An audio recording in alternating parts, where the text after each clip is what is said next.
It's iPhone week, so let's get into all the news and impressions about Apple's latest and greatest with the new iPhone 12.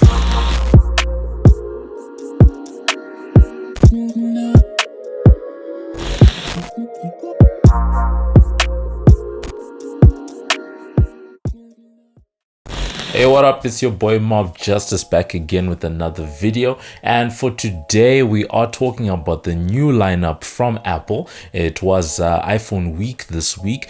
We got 4 new iPhones, including a new HomePod, so that's where we're going to be starting the conversation. But before we get into all that, some of the interesting things from my point of view was that, firstly, as I said in the iPad video last time, the production value, the pre-recorded session, because it couldn't be the live keynote as in previous years, but that pre-recorded keynote that they put out on Tuesday was actually top notch. And also coupled with that is the films that Apple is making to portray its different line of products, and also the features, especially the cameras, video and photo, top notch. And I really think that Apple's selling a lot of dreams with these films that they are making. The last thing for me when it comes to general impression was just how much the rumor mill got correct about this launch. The leaks, the renders, all of the rumors that we heard about the design of the product, the release, the number of models, all of that, it's very scary how much Apple actually got correct. I actually tweeted before the keynote about how much Apple would be able to surprise us, and actually going through the keynote, it was quite shocking just how much the rumor mill has been able to get ahead of some of these Apple launches. Now, as I said, there were 2 products that were launched this week, the first one being the HomePod, and basically what they've done is to come out with a mini version of the HomePod, and I guess this is them trying to compete in the market with other products like Alexa from Amazon and the Google Home, which both have mini versions and different versions of their smart speakers, but on the Apple side, it's primarily always been a HomePod thing. Now, I'm not a HomePod user myself, so it's one of those products that's I guess nice to look at, but I hear from people that have them that the sound quality is quite excellent, and this is one of the things that they really emphasized in the launch. A glaring omission in the way that they did the launch was the fact that they highlighted all the different services that a person will be able to stream music from on the new HomePod, but there was no Spotify integration. And I remember actually tweeting about it on the day, and it's a very glaring omission because arguably Spotify is the biggest music streaming site in the world. Yes, Apple and Spotify have had their issues in the past. Apple Music competes against Spotify, but it would really just be nice for the consumer if that type of functionality was available. Now, I said that Apple launched 2 products on the day, but arguably they actually released 3 if you think about it, because the second thing they really spoke a lot about, I mean, if you're to do a count just on how many times they said this, it was incredible, because basically Apple launched 5G.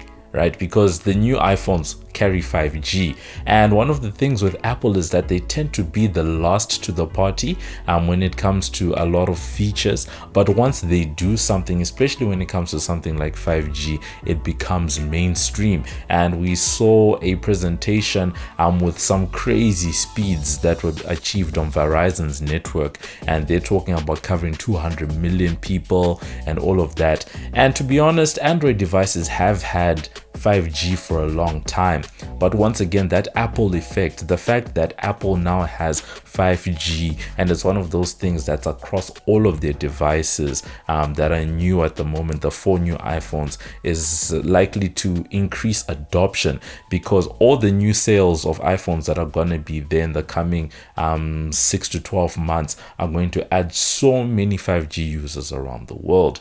Now, 5G in its as a technology is still relatively new, and even in countries like the United States, there aren't that many people that have the technology ready available or the coverage.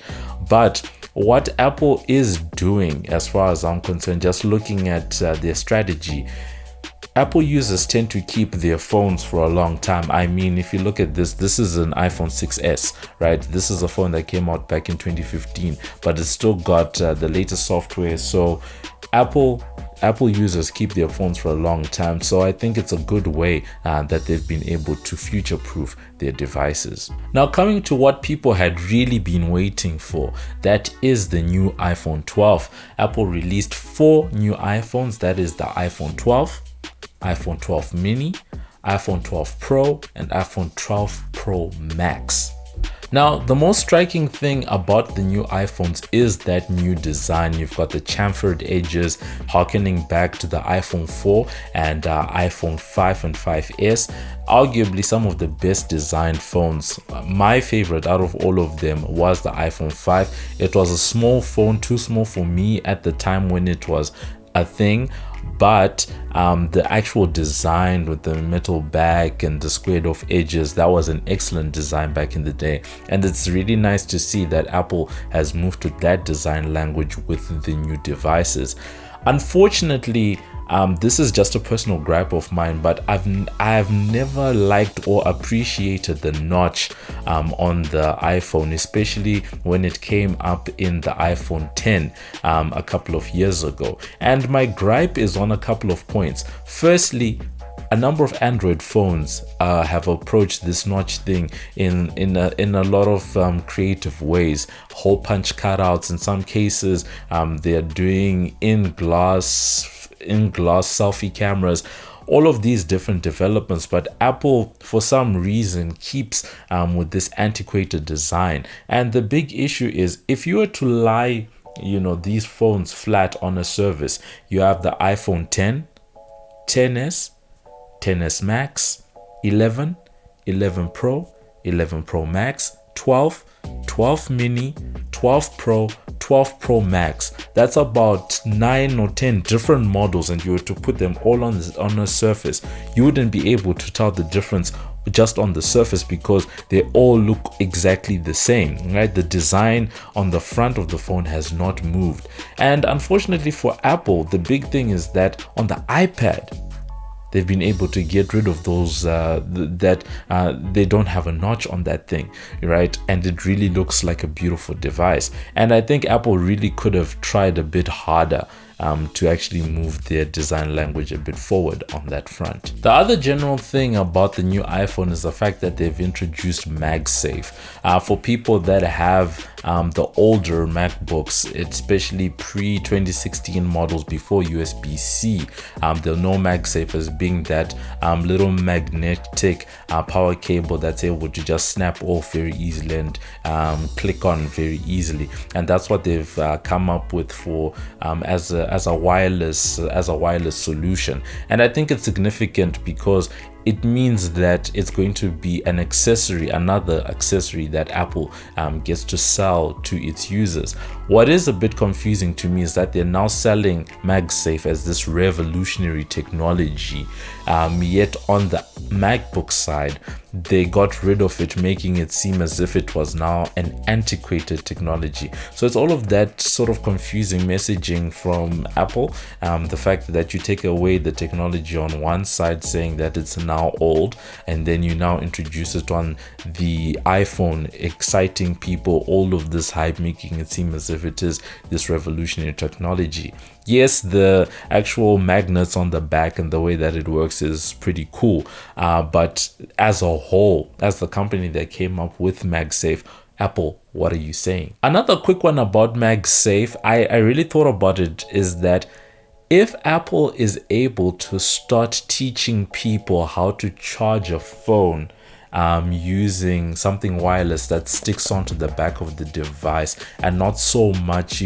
plugging it in, does that mean they're trying to prepare people for a future where there will be no port on the bottom of an iPhone? Just some food for thought.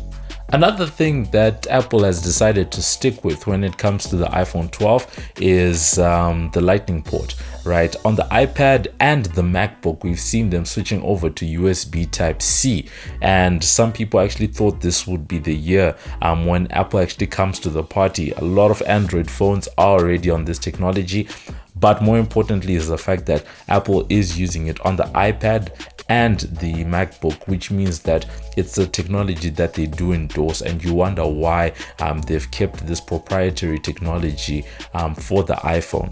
And that also then leads to a little point of controversy. There was a lot of chatter about this, the fact that there will be no charging bricks that come in the box, and at the same time there will be no earbuds that are going to be coming in the box. And if you're spending $700, $800, $1,000, $1,100 on a phone, you'd at least want some earbuds in the phone, in the box, sorry, or at least just a charging brick. And so one of the things that Apple says is that they're doing it for the environment. And the reason I'm doing this is because a lot of people, let's say you are a new iPhone user, it means you are gonna have to spend money on the proprietary earbuds that have the lightning cable on them, and you probably have to get a charging brick at an extra cost. The two little products don't cost that much on their own, but if you spread that across a number of new iPhone users, right, then it means that Apple is making a lot of money from this. Now, if you think about it, this USB Type-C situation does cause a little bit of confusion, and you then have to drill down into what Apple's saying, because traditionally Apple iPhones have come with this is a little charging brick, and if you look at the cable that's tended to come with them, it is a Lightning to USB-A cable that has come. But the new iPhone 12s and I believe the iPhone 11 Pro have come with a Lightning to USB Type-C. So it would mean that this would still not be relevant, and to leave it out of the box, it means that people would still have to go and buy one even if they had one of these at their house anyway. So once again, Apple confusing messaging from what they're saying. Yes, they say they want to reduce e-waste and save the environment, but the truth is they're likely just going to make a lot of money selling these little bricks. Another omission with the iPhone is a high refresh rate screen, and basically some people had been expecting that Apple would put in a 90 or 120 hertz screen onto the new displays. Basically what that means is for every second that a screen is on, it's basically flashing. It's like continuous video, right? And we all know that a video is a series of moving pictures, and when a display is just on, even if it's not showing video, if it looks static, it refreshes or it flashes at a certain rate, and the faster it's flashing, right, the smoother that it looks and feels. So a lot of Android phones such as your Galaxies, they have those high refresh rate screens where it looks really buttery smooth.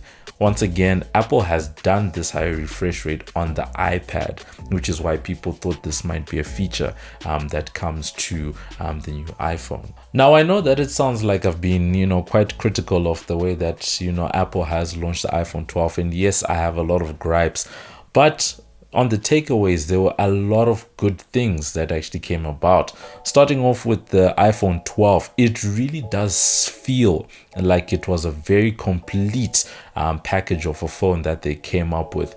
And apart from the fact that there is no fancy camera array on the back, the 3 cameras as opposed to 2 on the back of the 12, it really doesn't seem as if there is that much incentive for someone to get an iPhone 12 Pro, apart from the people that just want to say that one, they have one, or the enthusiasts that really want the best features, which is what Apple saved the iPhone 12 Pro Max. That was the one that had all the different features inside it.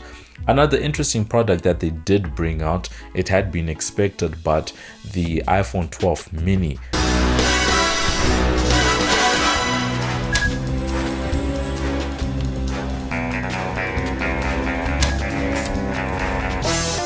This is iPhone 12 Mini. Yes, they were quite a bit extra with the way that they launched it. They did the whole briefcase inside of a briefcase thing, but it does seem like quite an interesting phone that they're gonna have, starting at $699 on the US side. And I'm very keen to see what that phone is going to start at when it reaches our shores in Africa, and specifically countries like South Africa, because a number of countries take their prices from what the rand price is going to be for some of these devices. Another really cool feature of all the iPhones that were released is that they all carry OLED displays, but the one I'm really keen to get my hands on, or to at least see in real life, is the 12 Pro Max, because that one is coming with the biggest screen that Apple has actually put on it, and they've actually got some new type of glass that they're calling ceramic shield. You know, Apple and naming things, and they're saying it's 4 times, you know, more resistant or 4 times harder. It will be good to see what all the drop testing people will get out of it. And when we say something is 4 times stronger, what do we mean? Does that mean when it drops on flat? Does it mean chipping? Does it mean scratching? It would be definitely good to see what they do on that front. So it's looking like a really gorgeous display that they have on the iPhone 12. Outside of 5G, one of the things that Apple really spent a long time on with the iPhone 12 was their camera. They did a lot of demos, they spoke a lot about them, and I think the 2 biggest flexes is, firstly, a new format called Apple Pro RAW, and it's a new format that will allow people to, you know, sort of like DSLR raw images, you'll be able to tweak and edit and all of that. So I'm very keen to see what that file format is going to be like. 1, 2, what type of support it's going to have with some of the main photo editing suites out there, such as Adobe Lightroom. And then 3, how big are the files actually going to be that they have there? Because the other year we saw Apple coming out with a new format for its photos. Instead of JPEG, they have something, I think it's HVEC, I'll just put it here, but it's a different format, and it does cause some problems with certain pieces of software.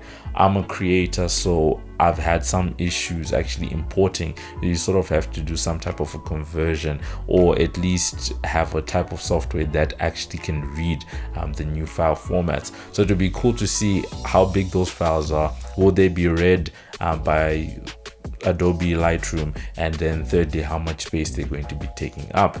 The other big flex was on the video side, because they showed off 10-bit 4K Dolby Vision HDR video recording. And as a creator, like I said, all of those words, I'm like, yes, yes, yes. So iPhones have actually always had excellent video quality, and a lot of films, you know, Apple really spoke about the fact that a lot of filmmakers are using iPhones as a way to, you know, supplement their production flows. And I can say from my own experience that I've used previous iPhones and current iPhones to take video, and they've always been excellent. And if they've been able to improve on that, it's something that I'm definitely keen to actually see in practice. So, you know, good, that was a good thing. Kudos to Apple. The other great thing to see from the iPhone 12 launch was just the fact that Apple was able to keep the prices the same. I'm gonna do this, but about the same, simply because the Pro models have sort of taken on the same price points as the 11 Pro and 11 Pro Max. But where the iPhone 11 sat, it seems that Apple has decided to put the mini just below it, and then the iPhone 12, you know, just above it. So the iPhone 11 in terms of pricing sort of sits there. I'll put something here just showing, you know, the range, what it's looking like, and the pricing. But it's good that at least we didn't experience a price increase, because I think there is some fatigue in the market The middle market is becoming very competitive in the smartphone market. So on the top end, manufacturers really need to be careful about reining those prices in, either keeping them the same or starting to drop them. And the other bit of good news that came about is that base storage is going to be doubled, and all iPhones are going to be starting at 128 gigs. That's all iPhone 12 models. It's a very good thing. I mean, back in the day, we struggled as iPhone users when there was the 16 gig iPhone. Those who know, they will know that back in the day, this was such an issue, getting that horrible message back in the day to say that your phone is nearing, its capacity, because you take a lot of pictures and videos and your apps on top of that. And at the same time, when someone says that a phone is 16 gigs, it's usually closer to maybe 13 or 14. And, it's really just great to see that Apple has doubled the starting capacity of its phones. So on the whole, it looks like a pretty good set of updates that Apple has been able to, come together and build this new device that is the iPhone 12. A big departure in terms of the design, the rounded edges, all of that now coming back to the flat edges, the flat corners, harkening back to the iPhone 4 and iPhone 5. Definitely a good aesthetic that Apple has taken on that front. Some interesting new colors. I think some people will be very interested in the new blue color, and I think the gold, it's a very shimmery gold that Apple has on the Pro line of devices that they have on that front. For me, as I said, on the whole, very good incremental steps, but at the same time, I feel like on the design front, they could have just done better, especially when it comes to just getting rid of that notch. There are so many different things that they could do, because the notch houses the selfie camera and a lot of sensors that are used, such as your proximity meter, such as the Face ID sensors. Find somewhere else to put those things, or on one of the models, perhaps take away Face ID and put Touch ID on the power button, like what they did with the new iPad Air, for example. That might be a solution, and create that all screen iPhone that I know a lot of people have been waiting for. Because what this automatically means is that Apple will be probably the only one of the few manufacturers in 2021 that's gonna still be having a notch, at least until September next year, which I think is quite unfortunate, especially when you see how great some of the all-screen displays are out there.